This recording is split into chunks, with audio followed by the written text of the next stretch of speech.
Corona को नहीं सारा विश्ववासी चिंतित थिला बेले विश्वर विभिन्न देश में कोरोना महामारी तार काय विस्तार करिछि।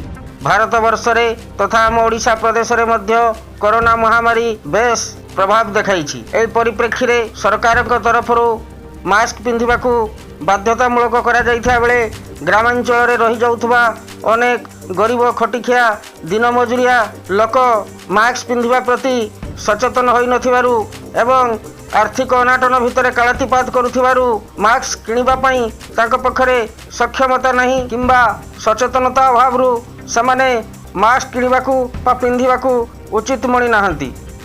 एही परिप्रेक्षी रे मरोड़ा निर्वाचन मंडलीर विधायक राजकिशोर दासंकर धर्मपत्नी तथा बीजेडी नेत्री प्रीतिनंदा कानूनग राजगोविंदपुर ब्लॉक रो माणिदा पंचायत और खुंटापाड़ पंचायत रो विभिन्न ग्राम को बुली साधारण खटिखिया गरीब महिला मानकू मास्क बंटन करने सहित कोरोनार सचेतनता वार्ता प्रदान करथिले।